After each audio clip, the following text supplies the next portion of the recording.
दोस्तों, Lucknow Delhi national highway 9 पर हापुड़ पड़ता है। हापुड़ में ही इसी नेशनल हाईवे से लगभग 20-30 मीटर की दूरी पर सुबह सुबह लोगों को गुजरते हुए एक लाल रंग का सूटकेस दिखाई पड़ता है। यह सूटकेस बिल्कुल नया दिख रहा था, तो धीरे धीरे वहां पर लोगों की भीड़ जमा हो जाती है। और इसी भीड़ में से एक व्यक्ति जब उस सूटकेस को खोलकर देखता है तो उस सूटकेस के अंदर एक लड़की की लाश होती है। सूटकेस में लड़की की लाश मिलने से आसपास के इलाकों में सनसनी फैल जाती है और उसी भीड़ में से कोई व्यक्ति इस घटना की जानकारी पुलिस को दे देता है।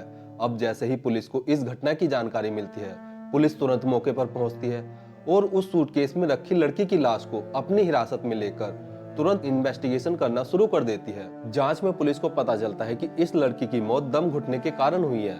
मतलब इस लड़की का किसी ने गला दबाकर इसकी हत्या की है और उस लड़की के चेहरे पर काफी सारे निशान भी होते हैं, जिससे कि पुलिस वालों के लिए उस लड़की की पहचान करना काफी मुश्किल हो जाता है।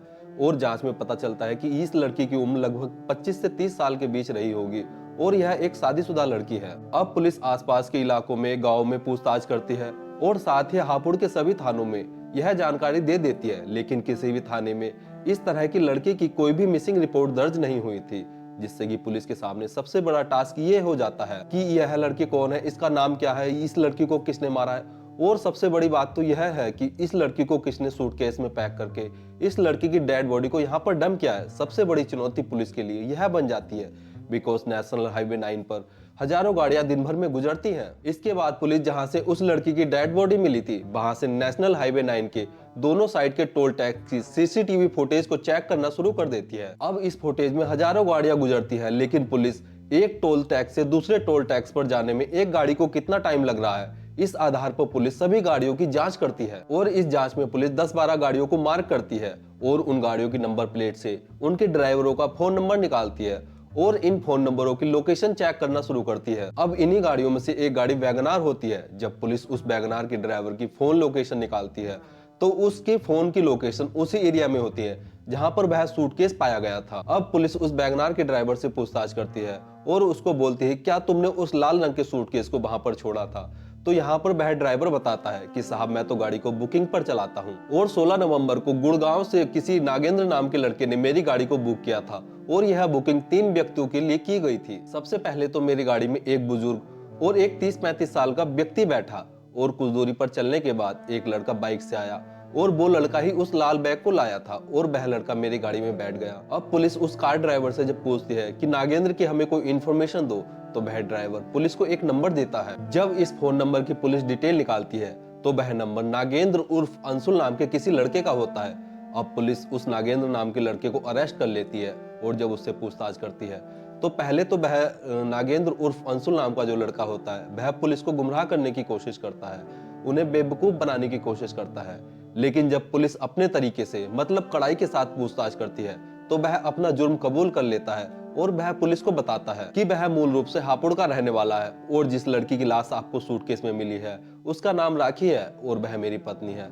और राखी जो है वह पौड़ी गढ़वाल की रहने वाली थी। उन दोनों ने साल 2020 में लव मैरिज की थी, लेकिन उन दोनों के ही परिवार वाले उन दोनों के रिश्ते के खिलाफ थे, लेकिन फिर भी उन्होंने कोर्ट मैरिज कर ली थी। कोर्ट मैरिज करने के बाद अंशुल उर्फ नागेंद्र राखी को अपने साथ गुड़गांव ले गया और वहां पर ही दोनों एक फैक्ट्री में काम करने लगे, जिससे कि दोनों के ही परिवार वालों ने इन दोनों से रिश्ता तोड़ लिया था। इसी के कारण राखी की किसी ने भी मिसिंग रिपोर्ट नहीं कराई थी, बिकॉज राखी का अपने परिवार वालों से कोई भी कांटेक्ट नहीं था। बट अंशुल के जो माता पिता होते हैं वह अपने बेटे अंशुल से धीरे धीरे बात करना शुरू कर देते हैं और अंशुल भी अपने माँ बाप से बात किया करता था और वह उन्हें कुछ पैसे भी दे दिया करता था। अब यह बात धीरे धीरे राखी को खलने लगती है कि मेरे माँ बाप तो मुझसे बात भी नहीं करते हैं और ये अंशुल जो है यह अपने माँ बाप से बहुत ज्यादा बातें करता है और उसके माँ बाप मुझे, मतलब राखी को पसंद भी नहीं करते हैं। बस इसी बात को लेकर इन दोनों के बीच काफी लड़ाई झगड़े रहने लगते हैं।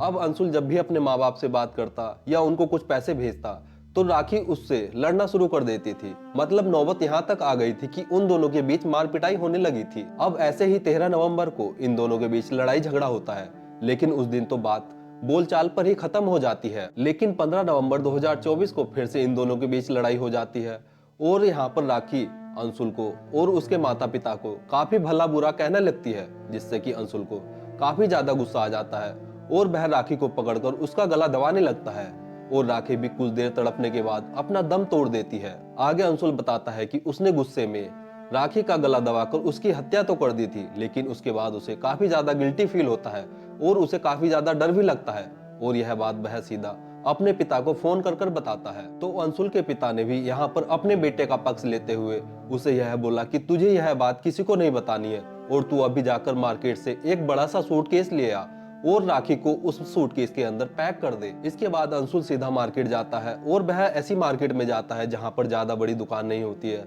और सीसीटीवी कैमरे नहीं होते हैं। वह वहां से एक सूटकेस लेता है और सीधा अपने कमरे पर आकर पहले राखी के हाथ पैर तोड़ता है, फिर उसको एक सफेद कपड़े में बांधकर उस सूटकेस के अंदर पैक कर देता है। इधर अंशुल के पिता रमेश और अंशुल के बहनोई धीरज भी गुड़गांव पहुंच जाते हैं और अंशुल ने अपने पिता द्वारा बताए पहले ही एक कैब बुक कर ली थी और यह कैब और कोई नहीं बल्कि वही वैगनार कार होती है जिसे पुलिस ने पहले ही ट्रेस कर लिया था। अब इस वैगनार कार में पहले उसके पिता और उसके बहनोई बैठते हैं और कुछ दूर चलने के बाद रैपिडो बाइक से अंशुल भी उस लाल बैग को लेकर आ जाता है और उस लाल बैग को उस वैगनार कार में रखकर तीनों ही हापुड़ के लिए निकल जाते हैं। अब अंशुल हापुड़ का रहने वाला था और उसके पिता को पता था कि कहाँ की सड़क सुनसान है और कहाँ पर ज्यादा भीड़ रहती है, तो वह मौका देखकर एक सुनसान जगह पर उस कैब ड्राइवर को बोलते हैं कि यहाँ पास ही हमारा गांव है और हम पैदल चले जाएंगे, तो तुम हमें यहीं पर उतार दो। इसके बाद वह कैब ड्राइवर उन्हें वहीं पर उतार कर वापस चला जाता है और ये जो अंशुल, उसके पिता और बहनोई होते हैं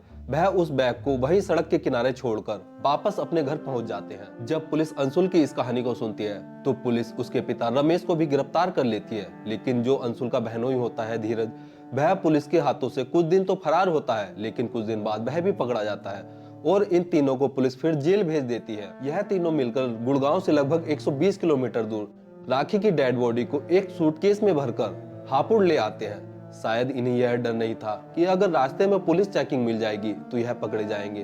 शायद इन्हें यह पता था कि इस रास्ते पर पुलिस चेकिंग नहीं होती है। लेकिन यहाँ सबसे अहम बात यह है कि एक पिता अपने बेटे द्वारा की गई हत्या में शामिल हो जाता है। अगर रमेश अपने बेटे अंशुल को पहले ही यह बात समझा देता कि बेटा इस मर्डर की जानकारी तो सीधा पुलिस को दे दे, तो राखी के मर्डर की सजा केवल अंशुल को ही होती। लेकिन लोग सोचते हैं कि पुलिस को बेवकूफ बनाना तो बहुत आसान है, लेकिन इन गुनहगारों को शायद ये नहीं पता कि पुलिस मुजरिम को पाताल से भी ढूंढ निकालती है। दोस्तों, इस कहानी को सुनाना किसी की भावनाओं को ठेस पहुंचाना या दुख पहुंचाना नहीं है, बल्कि जागरूक करना है। धन्यवाद।